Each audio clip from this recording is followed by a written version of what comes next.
안녕하세요. 저는 60대 여자입니다. 여기에 들려오는 사연들을 들으면서 참 많은 생각이 드는데요. 저도 여러분들 못지않게 얼마 전 엄청난 일을 겪었습니다. 저희 집안의 잘못한 사람들에게 최고의 복수를 했고, 그때만 생각하면 아직도 통쾌합니다. 딱히 자랑할 이야기는 아니긴 하지만, 그래도 용기를 내어 이야기를 해보려고 해요. 저는 눈에 넣어도 아프지 않은 귀한 딸이 하나 있어요. 남편은 딸이 어릴 적 뭐가 그렇게 급했는지 먼저 제 곁을 떠났습니다.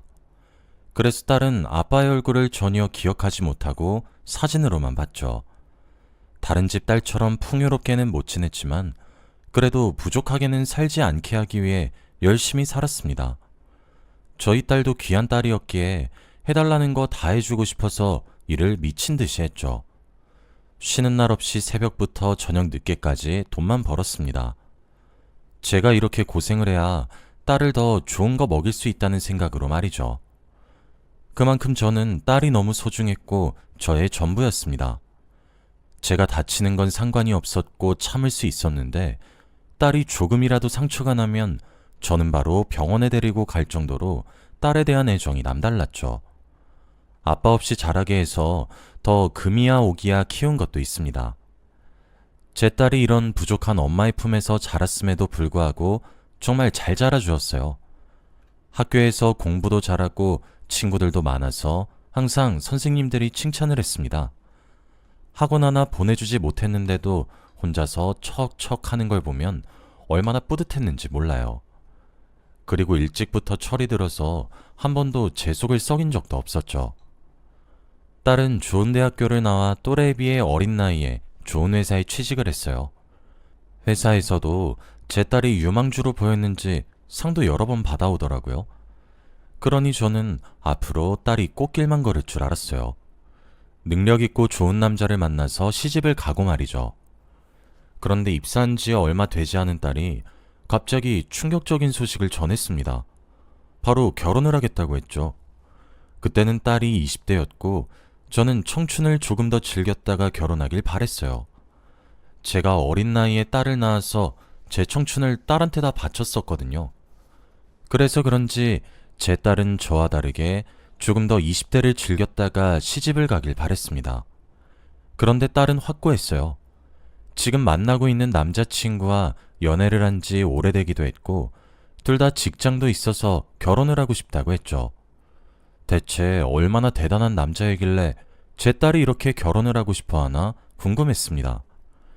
그런데 딸이 결혼하려는 사람은 의외의 인물이었어요. 바로 딸과 나이 차이가 많이 났고 그렇게 대단한 사람이 아니었습니다. 딸보다 능력이 좋지 못했고 이미 장가도 한번 갔다 온 사람이더라고요. 그런데 그런 사람한테 어떻게 제 딸을 시집 보낼 수가 있나요? 둘의 나이 차이가 띠동갑만큼 나는 것도 마음에 들지 않았는데 거기다가 재혼을 한 사람이라고 하니 당연히 억장이 무너질 수밖에 없었죠. 그런데 제가 이렇게 반대를 하면 뭐하나요? 딸의 고집은 꺾을 수 없었습니다. 내가 뭘 한다고 했을 때 엄마 실망시킨 적 있어? 나 잘 살 수 있으니까 믿어줘. 딸은 진심으로 그 사람을 사랑한다고 했고 평생 함께하고 싶다고 했습니다.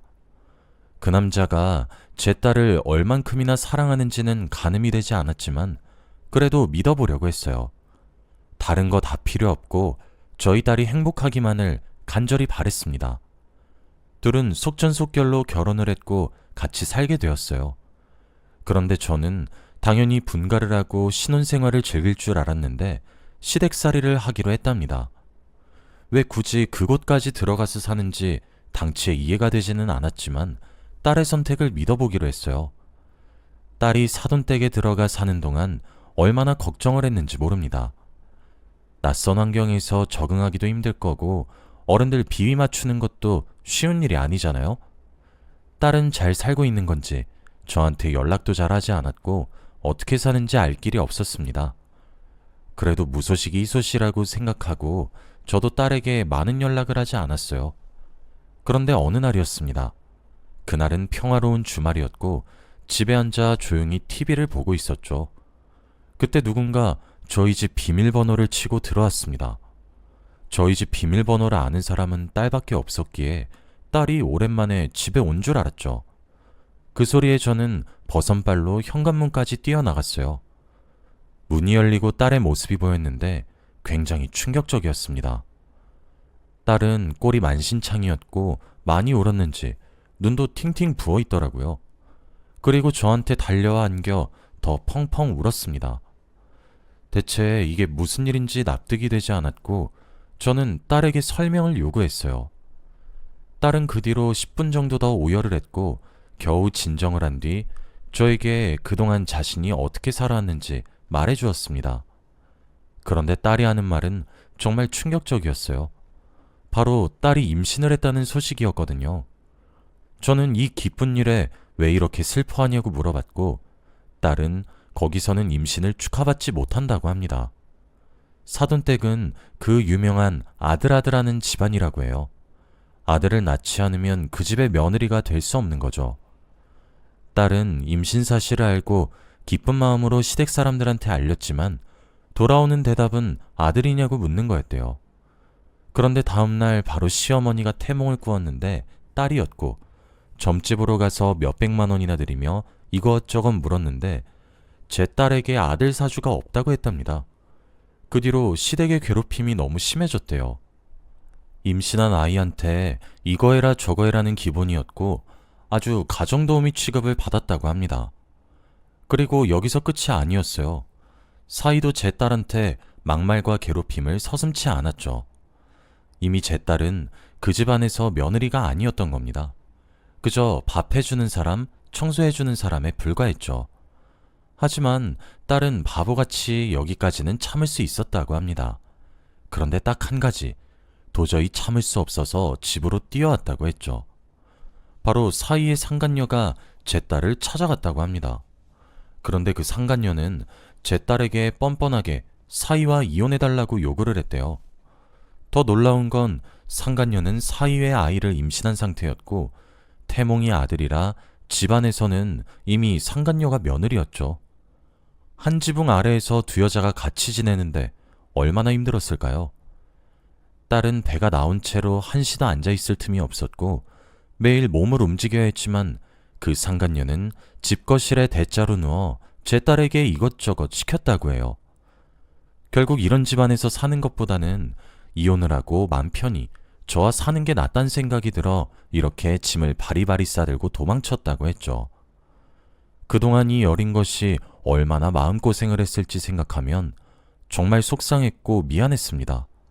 그리고 한편으로는 사돈한테 화도 미친 듯이 났어요.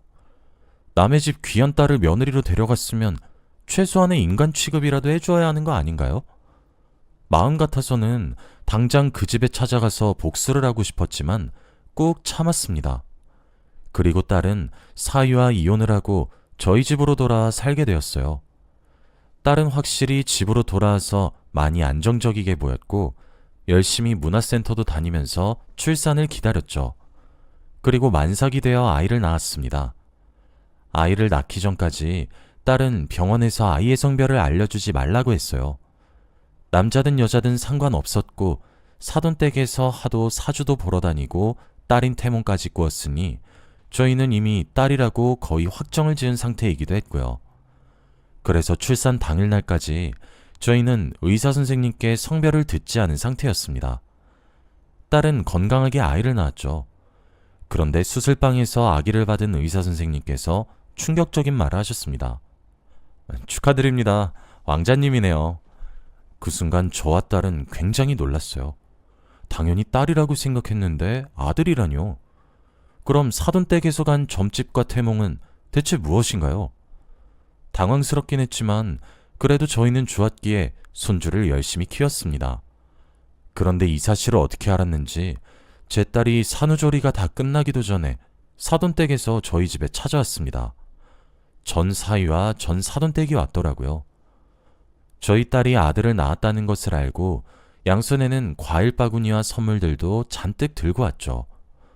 저와 딸은 딱 봐도 그들의 속셈을 알 것 같았습니다. 그리고 사돈댁은 딸이 안고 있던 손자에게 다가갔고 손자를 만지며 말을 하기 시작했어요.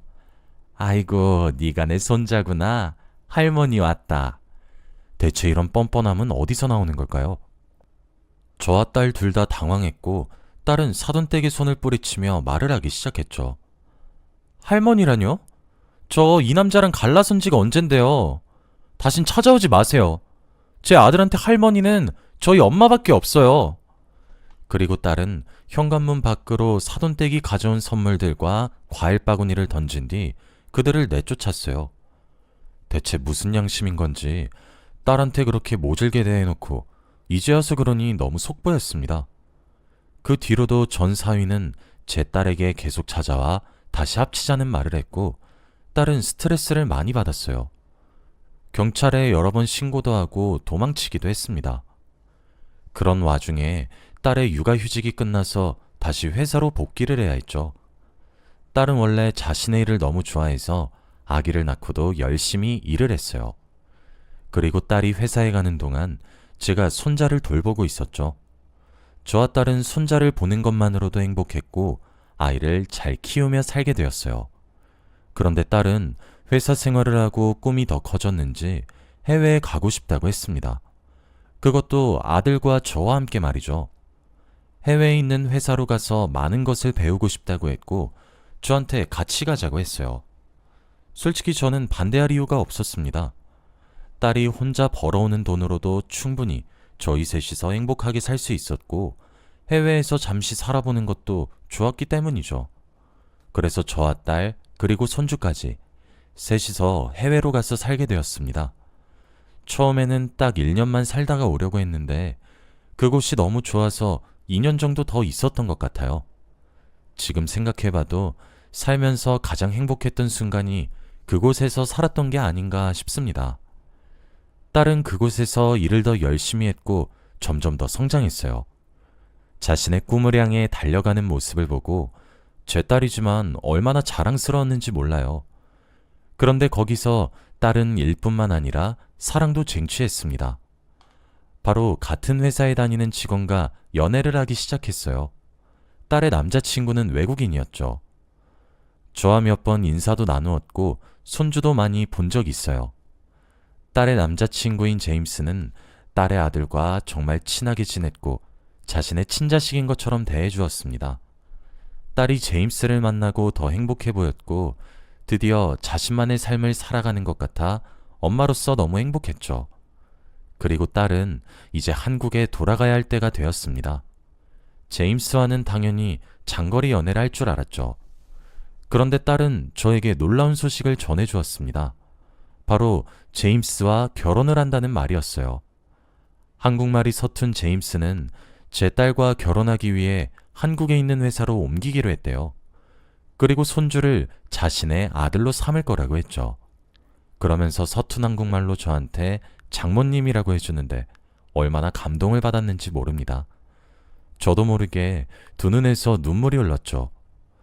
얼마 뒤 제임스와 딸 그리고 손주와 저는 넷이서 한국으로 돌아왔어요. 몇 년 만에 온 한국이라 설레기도 했고 긴장되기도 했죠. 제임스는 한국에 온 적이 처음이었지만 적응도 빨랐습니다. 그리고 그들은 속전속결로 혼인신고를 했어요. 둘은 빠른 기간 안에 결혼 준비를 했습니다. 눈 깜짝할 사이에 어느덧 두 사람의 결혼날이 되었죠. 저는 제임스가 너무 마음에 들었고 두 사람이 평생 행복하게 살기를 간절히 바랬습니다. 결혼식 당일날도 너무 좋았어요. 딸은 너무 예쁜 웨딩드레스를 입고 있었고 결혼식장에 온 사람들도 하나같이 다 결혼을 축하해 주었죠. 그리고 본격적으로 결혼식이 시작되었습니다. 딸과 제임스가 입장을 하고 주례사를 듣고 있었죠. 하객들도 다 집중을 하고 있었고 결혼식장은 조용했습니다. 그런데 그때였어요. 누군가 밖에서 소란을 피우고 있는지 직원들이 누군가를 말리는 소리가 들렸죠. 얼마 지나지 않아 그 사람은 저희 결혼식장에 닫힌 큰 대문을 열고 들어왔어요. 그리고 난 후 소리쳤습니다. 이 결혼 반대야! 그 말을 하고 버즌로드 위에 선 채로 수화기를 냅다 뿌려댔습니다. 하객들은 비명을 지르며 결혼식장을 나갔죠. 제 딸의 결혼식장에서 그 난리를 친 사람은 바로 전 사위였습니다. 정말 기가 찼죠. 결혼식을 한다는 건 어떻게 알았는지 이곳까지 찾아와 난장판을 만들었습니다. 수화기를 냅다 뿌려댔고 몇 분 뒤 상황은 종료됐죠. 이미 그때는 하객들이 다 도망친 상태였고 결혼식장에는 딸과 제임스 그리고 저만 남았어요. 수화기를 다 뿌리고 실실 웃고 있는 전사위 앞으로 제임스가 뚜벅뚜벅 걸어갔고 냅다 주먹을 날려버렸어요. 그런데 전사위는 제정신이 아닌 건지 맞으면서도 실실 웃고 있었습니다. 몇 분 뒤 경찰이 왔고 저희는 경찰서를 갔죠. 그런데 전사위는 제정신이 아니었습니다. 이미 술이 만취가 된 상태였기에 사리분별을 전혀 하지 못했죠. 제 몸도 스스로 못 가누었고 비틀비틀대고 있었습니다. 정말 답답하고 화가 나서 미쳐버리는 줄 알았어요. 딸과 제임스는 옷도 못 갈아입고 턱시도에 웨딩드레스를 입고 경찰서에 왔습니다. 경찰들도 한숨을 쉬며 전사위가 술을 깰 수 있도록 노력하고 계셨죠. 그런데 그때 경찰서에 누군가 뛰어왔습니다. 경찰은 전사위의 보호자라고 했고 저희는 그들을 보았죠. 바로 전사돈댁과 상간녀였습니다. 그리고 그 상간녀 옆엔 한 여자아이가 있었습니다. 그렇게 아들이 임신했다고 상간녀 편들 땐 언제고 나은이 딸이었던 거죠. 정말 어처구니 없고 헛웃음만 나왔습니다. 전사돈댁은 저희를 보고 고개를 푹 숙였죠. 자신의 아들한테도 달려가 이리저리 때리며 정신을 차리라고 했습니다. 그리고 얼마 지나지 않아 저희 쪽 변호사가 왔어요. 제임스와 딸을 담당해주는 전담 변호사가 있습니다. 그래서 이번 사건을 무조건 법대로 하려고 했죠. 저희 쪽 변호사가 피해 보상금과 형벌에 대해 쓱 읊으니 전 사돈댁에서 굉장히 놀라더라고요. 그리고 자신들이 지금 그런 큰 돈이 어딨냐며 제발 선처를 해달라고 했습니다. 전 사돈댁이 부탁하는 걸로 모자라 상간녀까지 옆으로 와서 제발 한 번만 봐달라고 하고 있었죠. 그런데 저희 딸이 그 부탁을 들어줄 리가 있나요? 그 상간녀한테 당한 게 얼만데 말입니다. 딸은 그 집에서 살 때 짐승만도 못한 취급을 받았고 매일 같이 울었습니다. 그런데 이제 와서 선처라뇨. 말도 안 되는 소리였습니다. 상간녀는 불쌍한 눈빛으로 제 딸을 보고 있었고 딸은 아무런 대답도 하지 않았죠. 그런데 고민 끝에 딸은 놀라운 말을 했습니다. 꿇어. 딸은 팔짱을 끼고 상간녀한테 무릎을 꿇으라고 했습니다. 과거에 딸이 그 여자한테 괴롭힘받고 놀림받았던 것이 떠올랐는지 드디어 딸이 본격적으로 복수를 했죠. 상간녀는 도저히 자존심 때문에 무릎은 꿇을 수 없었는지 조심스레 눈을 피했지만 그때 전사돈댁이 말을 했어요. 너 뭐하니? 얼른 무릎 꿇지 않고. 전사돈댁이 상간녀의 어깨를 꾹 누르며 무릎을 꿇으라고 했죠. 결국 어쩔 수 없이 상간녀는 제 딸 앞에서 무릎을 꿇었습니다. 그리고 고개를 땅으로 떨궜는데 눈물을 뚝뚝 흘리고 있더라고요. 얼마나 통쾌했는지 모릅니다. 한 가정을 파탄내놓고 몇 년이 지난 지금 복수를 했습니다. 그리고 저희는 법대로 했어요. 상간녀가 무릎을 꿇은 덕분에 선처가 조금 가능해졌죠. 겨우 감당할 수준으로 고소를 했습니다. 그리고 그들은 경찰서를 나갈 때까지 저희에게 사과를 하며 돌아갔죠. 제임스와 딸은 그 사건이 있고 나서 다시 결혼식을 올렸어요. 한국에서는 또 전사위가 찾아와서 난리를 피울까봐 해외에서 올렸습니다. 사람들의 비행기 값과 숙박비는 저희가 다 지불을 했죠. 확실히 더 호화롭고 고급진 결혼식을 올릴 수 있었고 하객분들도 많이 좋아하셨습니다. 행복한 결혼식이 끝났고 저희는 외국에서 살기로 했어요. 한국에서는 안 좋은 기억들이 너무 많기도 했고 사위인 제임스와 딸도 해외가 더 편하다고 하더라고요. 그리고 손자의 교육면에서도 외국에서 배우는 게 더 낫다는 생각에 그렇게 결정했습니다. 확실히 이곳에서 사니까 걱정거리도 없고 더 좋은 것 같아요. 손자도 이제 어느덧 커서 할머니라는 말을 하는데 얼마나 감동을 받았는지 모릅니다. 제임스도 친아들이 아니라 적응하기 힘들었을 텐데 저희 집에 가족이 되어주셔서 정말 고마웠습니다. 딸은 과거의 아픔을 제임스를 만나고 나서 많이 나아졌어요. 이젠 자신의 인생을 즐길 줄도 알고 제임스와 행복하게 지내고 있습니다. 이제 저희 가족엔 평화가 찾아온 것 같아요. 지금 생각해봐도 저희 집에 어떻게 이런 일이 있었나 싶습니다. 전 사돈 댁은 아직도 저희에게 피해 보상금을 갚고 있어요. 매달마다 통장에 돈이 들어오는 거 보면 기분이 묘합니다. 여러분은 결혼 잘하시길 바랄게요. 저희 이야기는 여기까지입니다. 들어주셔서 감사합니다.